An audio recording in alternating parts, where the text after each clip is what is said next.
Put the lid on. Put the lid on it. Turn the heat source off. Heat source Off. is off. Now you want to fire up your saucepan. All right. You want to preheat this because you want it to be hot before you add the other ingredients. Okay. As my pan is heating, I'm going to tell you in what order we're going to add the ingredients. Okay. We're going to go with olive oil first. Olive oil first. Right, now, you want enough olive oil to give you about a ½ inch on the large saucepan that I'm using. Okay, so on the large skillet that I'm using, rather. This is not a saucepan, it's a skillet. So you're going to go once around, and then maybe twice around until you have about a ½ inch. If your stove is level, you'll be able to see that you've got a ½ inch. I'm going to actually add a little bit more. What happened? And once you make this dish a couple of times, what happened, honey? Daddy spit in my hair. Oh, the baby spit in your hair? baby spit in Jordan's hair. Okay.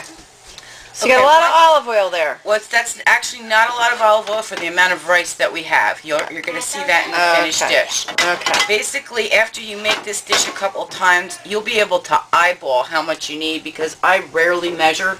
Okay. That's just the kind of cook that I am. Okay. Some people measure, some don't. On top of the olive oil, Jordan, could you do me a favor and just take these two out of here for 2 minutes so we're finished with this? Hey, Mag, we don't need the alternative life source, but Come on. On top of the olive oil, we're going to use about 2 pats of butter. 1 pat. I'm going to put one in, and you're going to hear it sizzle. Oh, you're going to hear it sizzle immediately. I'm going to put another pat in, and you'll also hear that one sizzle. Right after the butter, you want to add your garlic. And we omitted the garlic from the listed ingredients earlier mistakenly because garlic is a huge factor in the sauce. You're going to get yourself a teaspoon, and you want to add as much garlic as you like on a normal basis. I'm going to add about 2 teaspoons worth, which is a pretty lot of garlic. The second that it hits the pan, you'll see it start sizzling. This is good TV, baby. The action-packed. Now, I'm going to just move back a little bit if you don't mind. directly after the garlic, because you don't want it to burn. If it burns, toss it and start over, because you can't go back. Okay. You're going to add a splash of sherry.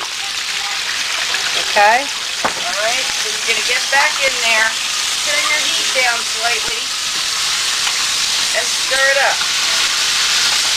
The last ingredient you're going to add is the hot sauce. I'm going to add, wow, and get the cap out quick. I'm going to add quite a bit because we like spicy around here. If you don't like so spicy, you don't have to add that much. Immediately after you add the hot sauce, go in with the scallops, because the scallops, as you know, from when we clean the abductor muscles, are raw. They're going in all at one time, them and their little bit of juice that they collected in the dish. Alright, now you're just going to stir them around a little bit just to make sure that will cool your pan down a lot. Because that pan was hot, as everybody probably noticed. Okay. That smells good. See, as soon as you add the hot sauce, that's when you get the aroma. Yes, that's the nice... The aroma that is the sauce that goes in paella. Okay. You're going to let your scallops go. I turned the heat down, so I'm just going to turn it back up a little bit. You're going to let your scallops go for literally 30 seconds. And then... 1 Mississippi. 2 Mississippi. You're going to add your shrimp that have been part cooked from before with the adobe seasoning. And you're just going to add those straight in with your scallops, and everything is now all in the same pan except for your rice, which you've made separately. Okay. Now this is now going to cook. The rice. This is now going to cook for, folks, if I'm lying, I'm dying, it's really going to take about another minute, and you're going to start assembling the dish completely. So, in order to do that, we're going to need a pan. I'm going to move this over, and I'm just going to open up this pan, because there's 2 here. I bought 2 because I owe my friend Jane one, because last time I made this I borrowed one from her. Okay, you're going to get your pan paella ready. Oh look, it came with a cool lid. Oh, excellent. So you're making takeout. You're going to make your pan paella ready, and you can add... How do you know when the scallops are done? You're just going to have to trust me, because there's a lot of carry-over cooking time with this dish. The rice in this pot right now is hot enough to cook seafood. Oh, okay. Okay, so everybody thinks it's not cooked. It can't possibly be cooked. It's only been on there for a minute. Trust me, people. Trust me. It's cooked. Okay, so we're going to empty out our rice into our serving pan. Okay? And try not to burn ourselves in the process. As you can see, there's no liquid left at the bottom. That's nice. Yes, that's very nice. Okay, now our rice is in.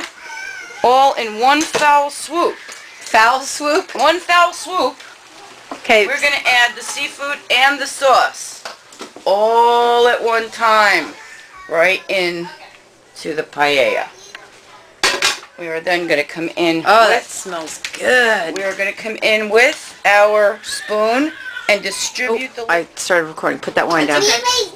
Okay, so we've completed the first dish, which is the paella.